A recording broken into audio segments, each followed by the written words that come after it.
Ini hanya Allah turunkan untuk umat Nabi Muhammad SAW. Catat ini ya. Dan saya belum pernah bagi dimanapun yang ini, yang versi lengkapnya. Kalau bisa dilakukan, bukan hanya dosa digugurkan. Tapi setiap hurufnya mempercepat terkabulnya doa kita di hadapan Allah Subhanahu wa Ta'ala. Ya. Ada 2 surah di dalam Al-Quran yang bila 2 surah ini dibacakan, itu setiap hurufnya dihitung bisa berpotensi menggugurkan dosa sekaligus mengabulkan doa-doa yang dimintakan. Sepanjang doa itu baik untuk urusan dunia akhirat kita. Kalau salah satu kurang baik diperbaiki oleh Allah. Misal dunia baik tapi akhirat tidak, maka diperbaiki oleh Allah kepada yang lebih baik. Surat pertama Al-Fatihah, surah kedua Al-Baqarah. Ya. Sebelum doa baca tuh Al-Fatihah sama Al-Baqarah. Tapi Al-Baqarahnya tidak dari ayat yang pertama. Kepanjangan. Cukupkan di ayat 285 sampai ayat 286, 2 ayat terakhir. Hadisnya sahih.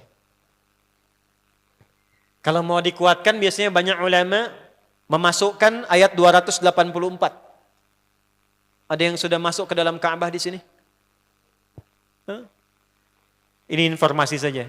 Dan 3 ayat ini, Al-Baqarah 284, 285, 286, itu ayat yang dituliskan di dinding Ka'bah.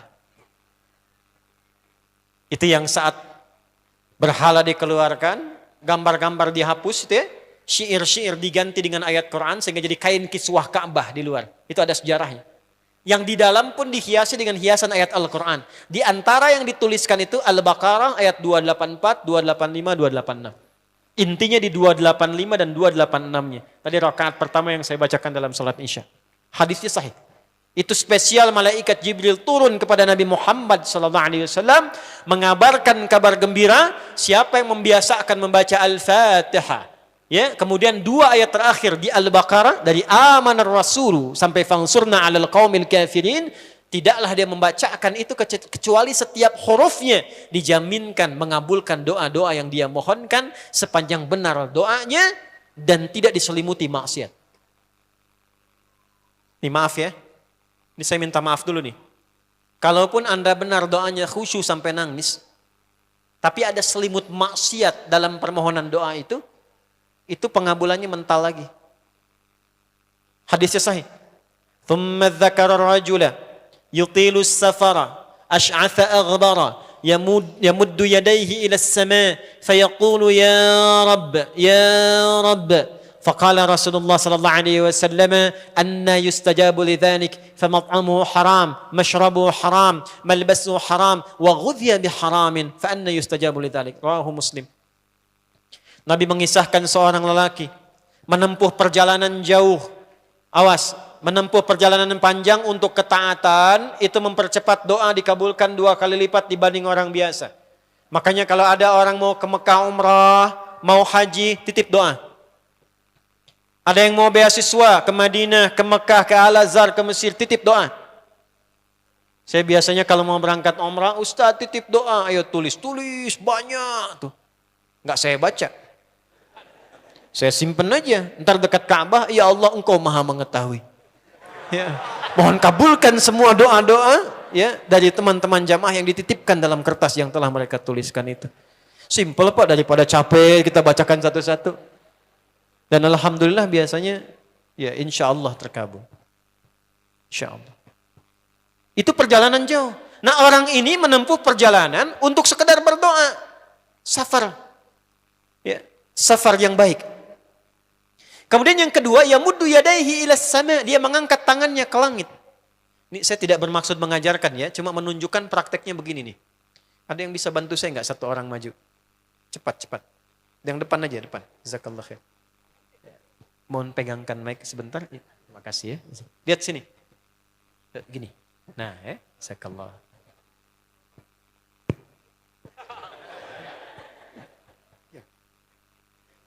Nah gini ya. Ini tangan. Lihat. Telapak 2 ya. Berdoa itu sesuai porsinya. dan ikuti caranya Nabi.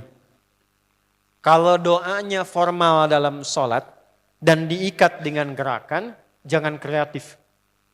Ikuti seperti Nabi yang contohkan. Misal dalam sholat, shollu kama ra'aitumuni usolli. Sholatlah seperti kalian melihat aku sholat. Nanti ada 3 posisi atau sampai 4 posisi dalam sholat yang mempercepat terkabulnya doa. Posisi puncaknya sujud. Hadisnya sahih. Inna ma aqrabal abdi min rabbihi wa huwa sajidun fa akthirud doa. Keadaan terdekat antara hamba dengan Rabbnya adalah saat sujud. Maka perbanyak doa saat sujud. Tangannya posisi sujud begini, menempel. Jadi nggak usah begini. Oke, begini. Nah ini di luar sholat. Di luar sholat kalau berdoa tangan begini. Lihat baik-baik ya. Ini kitabnya agak banyak, bahasanya panjang. Saya berikan yang simpelnya saja ya. Baik. Ini kan teman-teman telapak yang kanan, yang kiri ya. Padukan begini. Ya. Lalu setiap Anda kan pasti punya garis yang kanan dengan garis yang kiri. Ada kan? Itu membentuk keseimbangan. Oh, ini bukan ilmu otak-atik ya. Ini ada sanadnya nih. Pertemukan 2 garis itu sehingga seimbang tangan ini. Tuh. Ini masalah sederhana tapi poinnya penting sekali. Sudah? Cara yang pertama begini. Ini di luar salat dan bukan dalam posisi saat istisqa, saat minta hujan. Begini. Sudah? Pertemukan. Lalu letakkan sejajar dengan dada di sini. Ya. Jadi kalau dada itu ini posisinya, ini nahar di sini. Ini ada rongga dari bagian atas dengan perut, ada rongga kosong. Nah ini yang disebut dengan sodrun di sini. Ya, kalau kita meletakkan telapak tangan saat sholat begini, letaknya di sini. Yang ini perut, yang ini nahar. Doa itu di sini. Jelas? Semakin kita memohon dengan lebih sangat, naikkan sedikit begini. Sudah? Kalau istisqa, minta hujan, agak lebih tinggi ke atas. Nah ini cara mengangkat yang standar di sini untuk memohon. Jelas? Oke, jazakallah khair. Nah ini orang ini dia mengangkat tangannya. Jadi melakukan perjalanan jauh, mengangkat tangannya, ya muddu yadaihi ilas sama. Orang yang berdoa dengan mengangkat tangan itu dijawab doanya oleh Allah lewat keterangan Nabi SAW, itu bisa kamakala 2 kali lebih cepat dibandingkan dengan orang yang tidak mengangkat tangan saat berdoa. Jadi Anda cuma sekedar doa dengan mengangkat begini, itu lebih cepat potensi dijawabnya dengan mengangkat doa. Ada seorang bertanya pada Nabi SAW, hadis sahih, ya Rasulullah, bagaimana pendapatmu dengan seseorang yang meminta kepada Allah dengan mengangkat tangan atau kamakala? Lalu Nabi mengonfirmasi, bertanya balik, bagaimana kalau ada seseorang memohon kepada Anda dengan mengangkat tangannya? Pak, tolong Pak, tolong Pak, tolong. Gitu kan? Di depan rumah Anda, 1 jam begitu Pak, tolong Pak. Kira-kira Anda beri atau tidak? Beri. Minimal kalau Anda nggak punya kemampuan, Anda referensikan atau beri sesuai kemampuan Anda kan? Angkat tangannya. Dia jawab, saya malu kalau nggak ngasih. Apa kata Nabi? Innallaha hayyun karimun. Allah itu lebih punya sifat peka untuk merasakan malu pada hambanya kalau dia tidak memberi ketika hambanya mengangkat kedua tangannya. Nah nanti ada beda-beda posisi saat khatib Jumat misalnya 1 begini untuk khatib. Makmum mengangkat 2 tangan. Yang ketiga dia mengatakan ya Rabb, Asmaul Husna.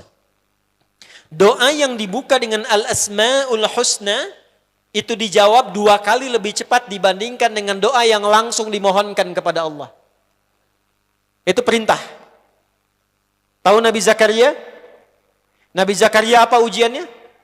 Diuji oleh Allah, hidup demikian lama sampai rambut memutih, fisiknya letih, istrinya divonis secara medis, maaf, monofos dan mandul. Kata medis gak mungkin punya keturunan.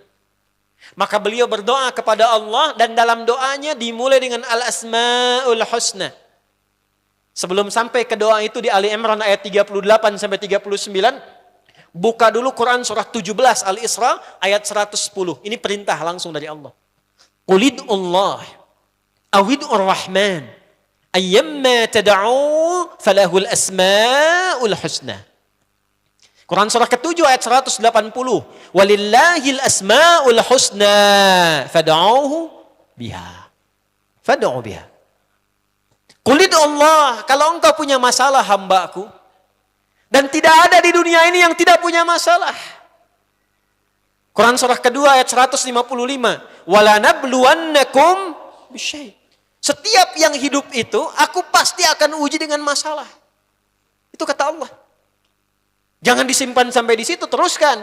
Bukan untuk membebani hambaku dengan masalah, tapi untuk menaikkan kualitas hidupnya sehingga menjadi lebih baik. Jadi ketika Allah titipkan masalah itu, bukan ingin membuat kita bermasalah. Tapi dengan masalah itu kita diuji supaya kualitas hidup kita menjadi lebih baik. Ini Anda yang kuliah di UPI di sini, ada ujian nggak? Ada. Untuk apa ujian itu diadakan?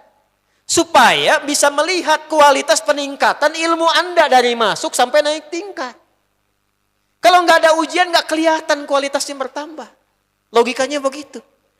Dan tidak mungkin Allah menguji seorang hamba di luar batas kemampuannya. La yukallifullahu nafsan illa. Jadi nggak ada orang yang hidup yang tidak punya masalah. Karena rumusnya mengatakan hidup berbanding lurus dengan masalah. Yang hidup pasti punya masalah. Yang tidak ingin punya masalah, tidak ingin hidup. Karena orang yang tidak hidup, yang hilang masalahnya, selesai hidupnya. Baik. Siapa yang tidak ingin punya masalah? Angkat tangan. Baik. Siapa yang ingin punya masalah?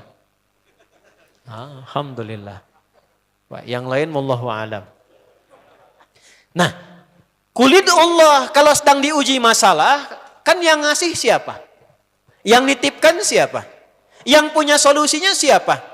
Kalau Anda tahu yang punya solusinya Allah, kenapa curhatnya bukan kepada Allah? Kan sudah dicontohkan di Quran, kalau punya masalah curhatin ke Allah.